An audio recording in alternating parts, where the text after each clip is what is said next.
Welcome to Reporter's Notebook, where we talk to the Washington Examiner's top journalists about the stories breaking on their beats. I'm Jim Antle. I'm joined today by White House reporter Katherine Doyle. Katherine, the relationship between the United States and Saudi Arabia, it's gotten kind of complicated. President Biden was hoping he would be able to get some concessions from the Saudis. They've sort of let him down, and now Democrats, including outside the White House, are pretty mad. The relationship has hit a bit of a rocky patch. We're a few weeks out from the election, and the Saudi and OPEC, other Gulf oil producers, announced that they'd be putting in place a production cut. Right. The White House has said that they asked the Saudi government to consider waiting to evaluate whether this would be a better idea a month from now, which has drawn some questions about what exactly the motive was. The White House says it wasn't a political decision, but in retaliation for the cut, Democrats in Congress have been adamant that Biden needs to offer some kind of consequence for this action, and have suggested halting arms sales and reviewing other things, other agreements that the U.S. has with Saudi Arabia. Because Saudi Arabia is kind of a frenemy to begin with, right? So we've had a lot of concerns about their human rights record, a lot of concerns about how much they're really controlling terrorism. Obviously, the Jamal Khashoggi incident is a pretty important thing.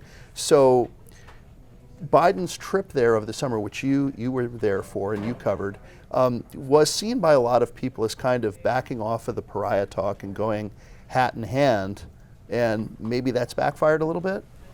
Well, it certainly hasn't yielded the results that the White House seemed to have wanted. They said that the trip wasn't about oil, but it was mentioned often, and one of his top energy advisors was part of the team that put together the visit and was involved and there in many of the meetings with the president while he was there. So it's hard to see how oil wasn't a core part of what the U.S. was hoping for when it was in Saudi Arabia. And for Biden, it seemed to be somewhat of a difficult reach after having talked about making Saudi Arabia a pariah while he was on the campaign trail, words that reportedly really angered the Saudi leaders.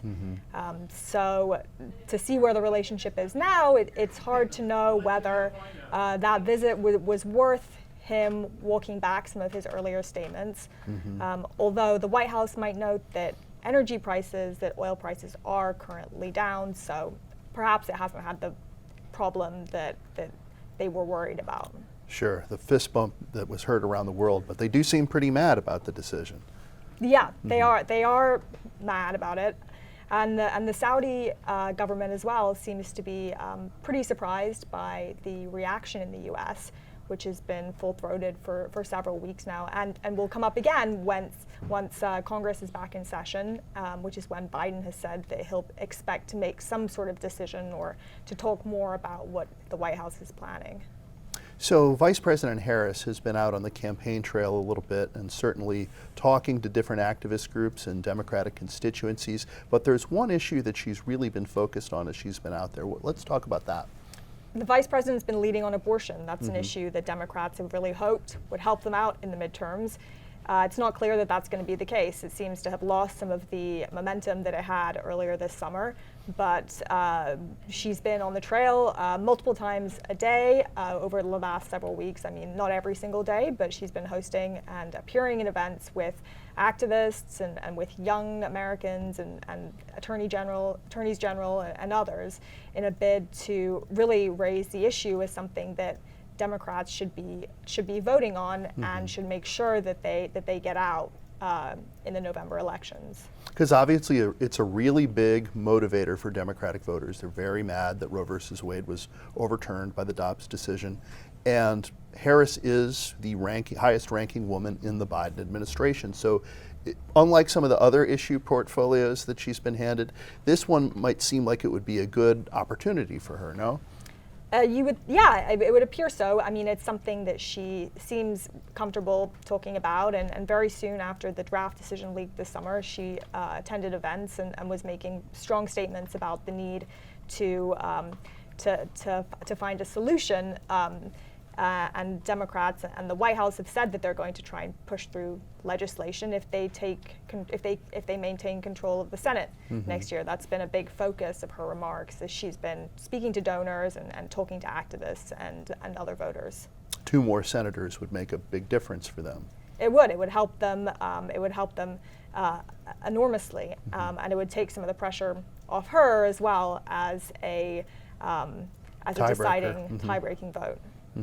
So you've written a story. The Biden administration has really made an effort to beef up the IRS. It was a big part of the Inflation Reduction Act. Was, increasing its budget, having more staffers, people talking about accountants with guns, all this kind of stuff.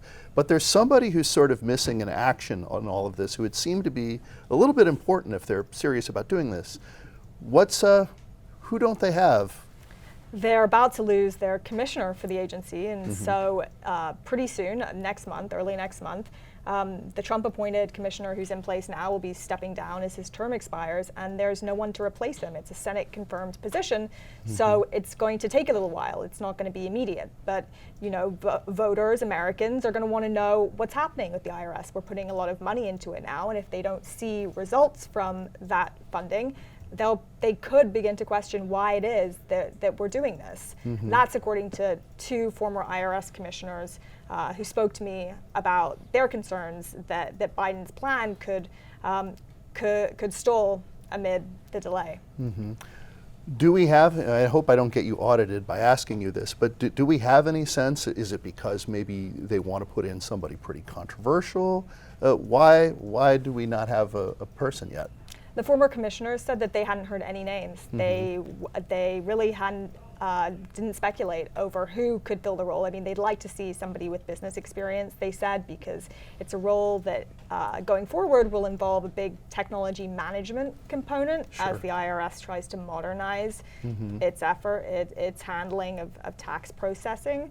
So that's what they'd like to see, but the White House hasn't said anything. They just told reporters this week that the delay or the absence of a commissioner wouldn't affect their timelines for the reforms.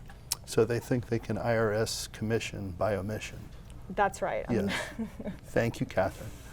You can read Katherine and the rest of our political team's coverage at washingtonexaminer.com.